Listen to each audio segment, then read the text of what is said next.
Hello guys, কেমন আছেন সবাই? আশা করছি সবাই ভালো আছেন। অনেক দিন পরে নতুন একটা ভিডিও নিয়ে চলে আসলাম। এই ভিডিওটা আসলে মূলত কক্সবাজার যে একটা ট্রিপ হয়েছে আমাদের সেটা নিয়ে। তো এই যে সকালবেলা ট্রেন স্টেশনের উদ্দেশ্যে আমরা সবাই মিলে চলে যাচ্ছিলাম। মা, আমার বোন আর আমার বাবা সামনে বসেছে, রিক্সার সামনে বসেছে। আমার হাজব্যান্ডও গিয়েছিল, বাট ও রাতে গিয়েছিল যেহেতু ওর চাকরির ওখান থেকে রাতে যেতে হয়েছে। তো সেই কারণে ও রাতে বের হয়েছিল, আমরা সকালবেলা বের হয়ে গিয়েছিলাম বাবার সাথে। তো এই যে ট্রেন স্টেশনে চলে আসলাম। ট্রেন স্টেশনটা তো দেখতে এমনিও সুন্দর, আর ট্রেন জার্নি আমার বরাবরই খুবই ভালো লাগে। ছোটোবেলা থেকে ট্রেনে করে অনেক জায়গায় মোটামুটি যাওয়া হয়েছে, কিন্তু যতবারই আমি ট্রেনে করে কোথাও গিয়েছি আমার থেকে কেন জানি না আলাদা একটা ফিলিংস কাজ করে। আর এই যে আমার এই ছোট্ট একটা ব্যাগ নিয়ে আমার যেতে অনেক কষ্ট হচ্ছিল। বাবাও ব্যাগ আরেকটা ক্যারি করছিল, তো আমি ক্যারি করে নিয়ে যাচ্ছিলাম। এই যে এরপর ওয়েট করছিলাম যে ট্রেন কখন ছাড়বে, এই জন্য বাইরে এসে কিছুক্ষণ বসেছিলাম। এই আর কি। তারপর দেখি আস্তে আস্তে ধীরে ধীরে আমাদের ট্রেন ছাড়লো। ট্রেনে আবার একটা সুন্দর ঘটনা হলো, আমার মাসিতো ভাই বোনের সাথেও দেখা হয়ে গিয়েছিল। একসাথে আমরা সবাই একই ট্রেনে করে চলে যেতে পারলাম। তো এই যে ট্রেন ছেড়ে দিল, আমি তো বেশি একটু খুশি।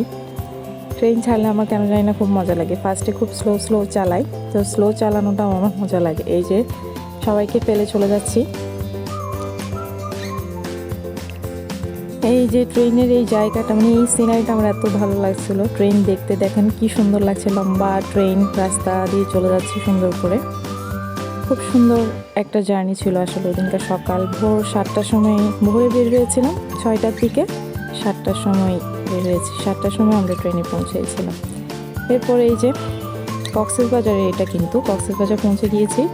কক্সবাজার ঢুকে মাত্র বিকালবেলা আবার রেডি হয়ে আমরা তিনজনে, আমার মাসিতো বোন, এই যে আমার মাসিতো বোন পৃথুলা, আমার বোন আর আমরা তিনজনে মিলে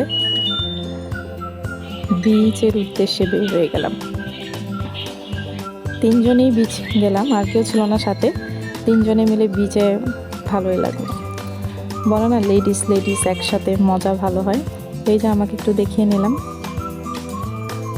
খুব ভালো মুডে ছিলাম ওদিনকে আসলে, কারণ কক্সবাজার অনেকদিন পর আবার যাওয়া হয়েছিল, আর কিছুদিন অসুস্থও ছিলাম, তো তার কারণে এই ট্রিপটা আমার খুব দরকার ছিল। এই যে অনেক বালি, হাঁটতে পারছিলাম না। এরপর কি আর, পানিতে তো নামতেই হবে। বিচে গিয়ে যদি একটু পানিতে না নামি তাহলে কীভাবে হয়। আর দেখেন সানসেটের টাইম ছিল তখন, ভিউটা দেখতে অসাধারণ, অসম একটা ফিলিং আসছিল।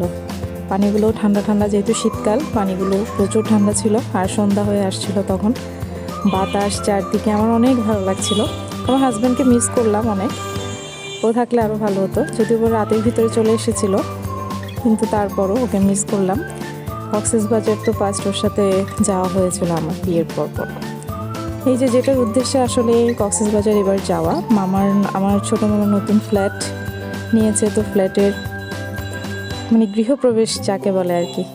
তো মামার ফ্ল্যাটে একটা সঙ্গের মতো ছিল, তো ওখানে গিয়েছিলাম। সবাই গীতা পাঠ অনুষ্ঠান ছিল। এই যে আমি একদম শাড়ি পরে নতুন বউ হয়ে ওখানে বসে গেছি। মামিরা সবাই কাজে ব্যস্ত ছিল, মামি ছোটো মামারা সবাই কাজে ব্যস্ত ছিল, আর গীতা পাঠে ব্যস্ত ছিল। আমার হাজব্যান্ডও ছিল অবশ্যই, এই দিনটা তো চলে এসেছে। ও ওই সাইডে ছেলেদের ওদিকে বসেছিল। আর পাশে যাকে দেখতে পাচ্ছেন গোলাপি রানী, ও হয়েছে আমার মাসিতো বোন। গোলাপি রানী আমার সাথে বসেছে শাড়ি পরে। আমার ছোটো বোনও ছিল, ছোটো বোন মনে হয় ভিতরে ছিল। তো সবাই মিলে একসাথে অনেক দিন পর গীতা পাঠ করলাম।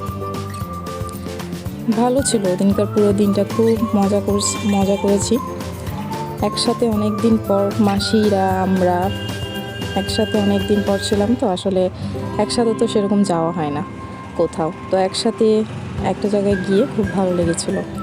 আর এই যে এরপর আরও অনেক জায়গায় ঘুরেছি, তো ওগুলো আমি ভিডিওগুলো ক্যাপচার করতে পারি নাই, কারণ মোবাইল অনেক ডিস্টার্ব করছিল, চার্জও ছিল না মোবাইল। আর আরেকদিন কী করেছি, মোবাইল নিতেই ভুলে গিয়েছিলাম। তো ওই দিনগুলোর আমি কিছু ছবি অ্যাড করে দিয়েছি, দেখে নিয়েন। আর এতক্ষণ পর্যন্ত আমার ভিডিওটা দেখার জন্য সবাইকে অনেক ধন্যবাদ।